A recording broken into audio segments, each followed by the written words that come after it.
I'd like to conclude with a few moments on one of the players. A few words about Robert H. Jackson, the person whose life and legacy is commemorated here in this institution, and whose words on behalf of the majority of the Supreme Court are West Virginia State Board of Education versus Barnette. Jackson's background is, from a biographer's perspective, of course, of great interest, but I think particularly relevant to the matter that we've been discussing.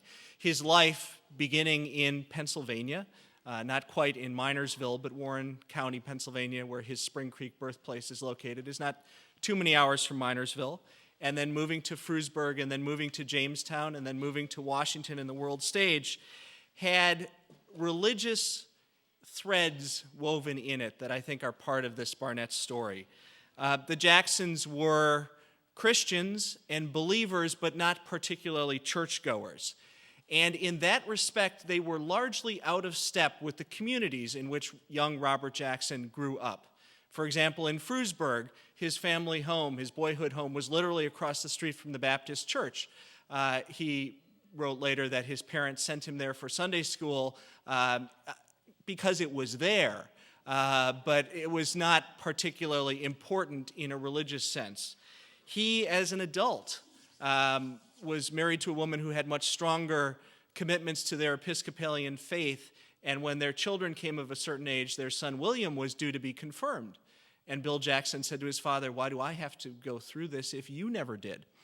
And you'll note Robert Jackson, perhaps in a bit of unprincipled abdication, you see this on some documents that are in a display just down the hall, was baptized and confirmed as an adult. And he said it was easier to just go through with it than to fight it out with Bill about why he had to, if the old man had not. But his, out of a fairly devoted Christian mainstream, as this region was, as a quite passive believer, is only a piece of the climate and the environment that shaped him. For those who are locals or regional residents, it's known to you, but some may not know that this area is, in American history, a source of great religious ferment, development, and denominational strains that are quite distinct. The Mormon movement began in Elmira, passed through this area, and of course went west.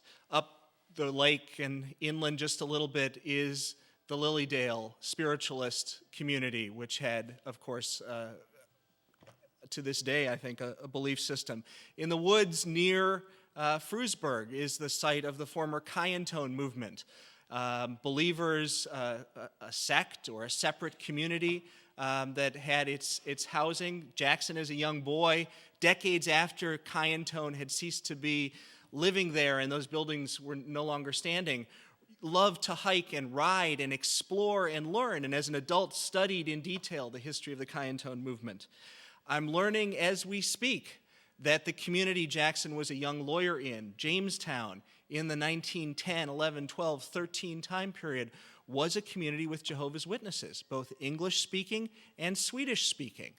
At the lake at Celeron, there was a Jehovah's Witnesses meeting, a very sizable one in 1913.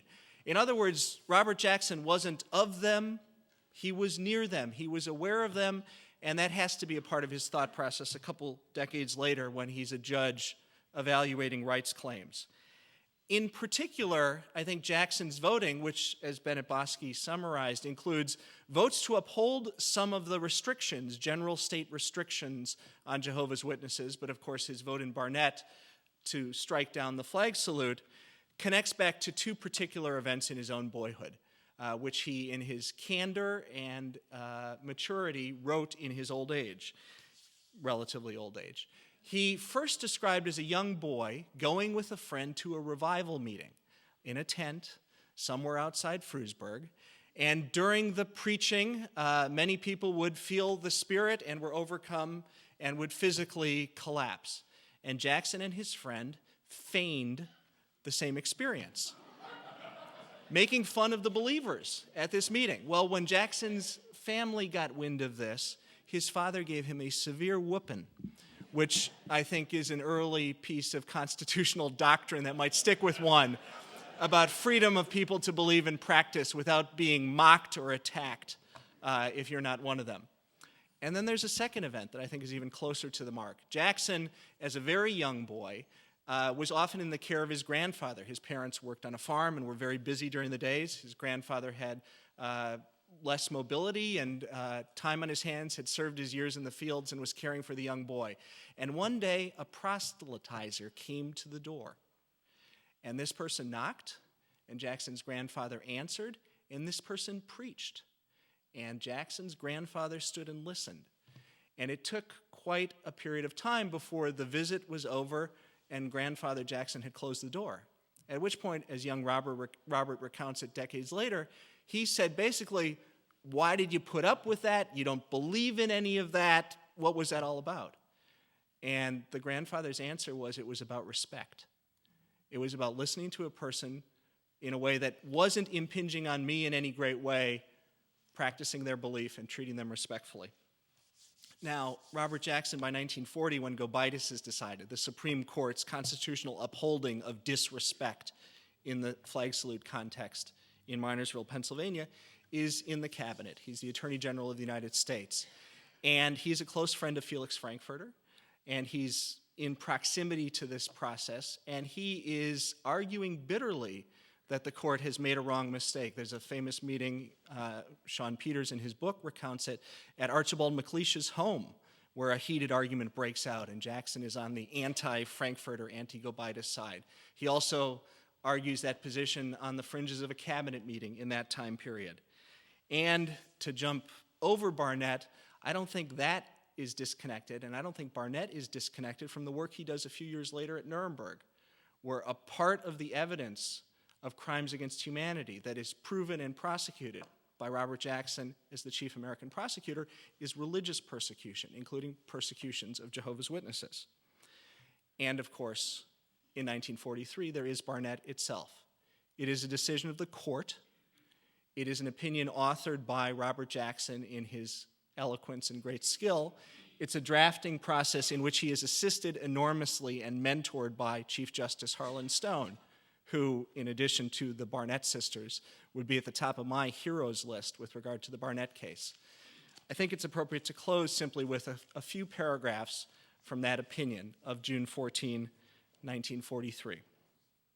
The case is made difficult, not because the principles of its decision are obscure, but because the flag involved is our own.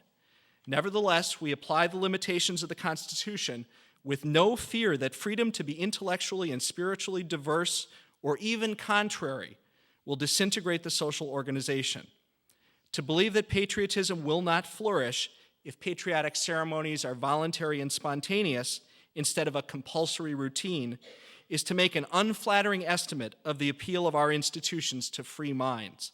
We can have intellectual individualism and the rich cultural diversities that we owe to exceptional minds only at the price of occasional eccentricities and abnormal attitudes.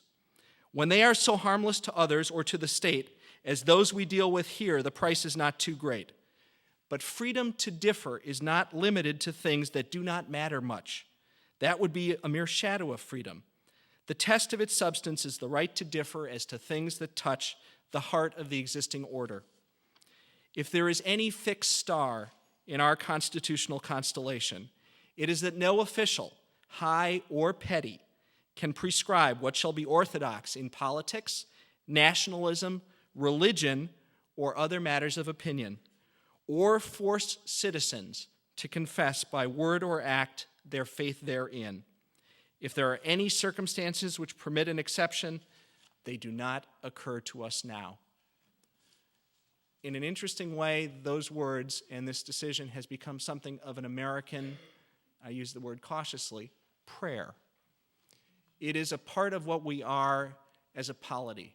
It is part of our civic constitution. It is part of what frees each of us from our adulthood to our earliest years in school to believe devoutly and practice sincerely that which is our calling. And we're lucky to have here the people who, in the most direct sense, played a role in making it possible, the two litigants and law clerk, and we thank them very much.